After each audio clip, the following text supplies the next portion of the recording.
Zikrul qalb ala infiradi afdal min zikril lisan ala infiradi. Kalau mau bicara cuma satu doang, zikir hati atau zikir lisan, mana yang paling afdal ya? Kalau cuma satu doang itu ya hati. Tapi yang paling afdal daripada itu semua ketika hati dan lisan berpadu bersama-sama. Itu apa artinya zikir hati? Zikir hati itu ketika bentuk daripada zikir yang mengalir di lisan itu dihadirkan di dalam hati, mengalir.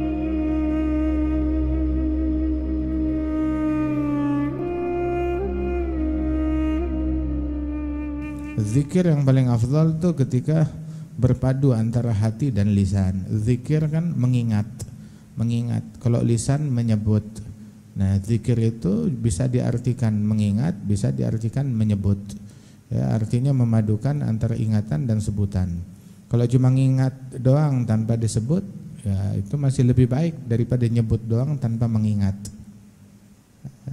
Ingat doang tanpa menyebut masih lebih baik daripada nyebut doang tanpa mengingat. Yang paling baik itu adalah dia mengingat dan menyebut. Zikrul qalb ala infiradi afdal min zikril lisan ala infiradi. Kalau mau bicara cuma satu doang, zikir hati atau zikir lisan, mana yang paling afdal ya? Kalau cuma satu doang itu ya hati.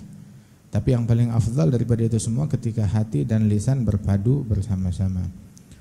Itu apa artinya zikir hati? Zikir hati itu ketika bentuk daripada zikir yang mengalir di lisan itu dihadirkan di dalam hati, mengalir juga di hati zikir tersebut.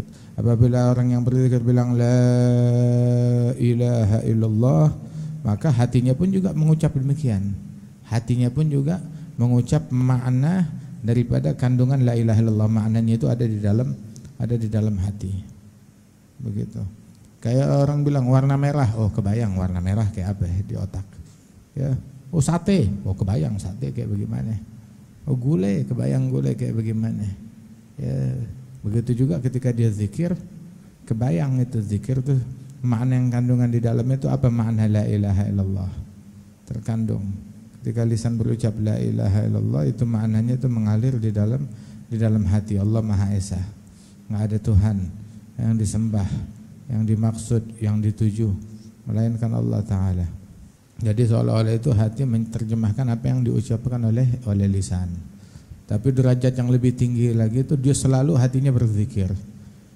Selalu hatinya berzikir walaupun lidahnya diam. Sehingga tatkala lidahnya berucap, lidah menerjemahkan apa yang ada di dalam hati. Nah, itu udah derajat di atasnya itu semuanya. La ilaha illallah. Ketika dia berzikir dengan lisannya itu, lisan membocorkan apa yang mengalir di dalam hatinya daripada makna kalimat zikir yang mengalir di dalam hati. Oh, zikir dengan lisan doang manfaatnya ada, ya tapi ya sedikit manfaatnya dibandingkan kalau dia iringi dengan hati. Begitu. Itu berkata sebagian kaum arifin, ada orang nanya sama dia, kita zikir tapi kok enggak merasakan manis, enggak bisa menghadirkan hati kita saat berzikir, cuma mulut doang. Maka dibilang sama gurunya, ihmadullah, syukur sama Allah yang udah menghiasi salah satu anggota tubuhmu dengan zikir, menghiasi lidah dengan berzikir. Syukur. Kalau syukur nanti dikasih nikmat, disempurnakan nikmat oleh Allah Subhanahu wa taala. Kunci daripada kehadiran hati ya mesti dipaksain dulu. Awalnya dipaksakan sampai lama-lama jadi kebiasaan. Awalnya dipaksain.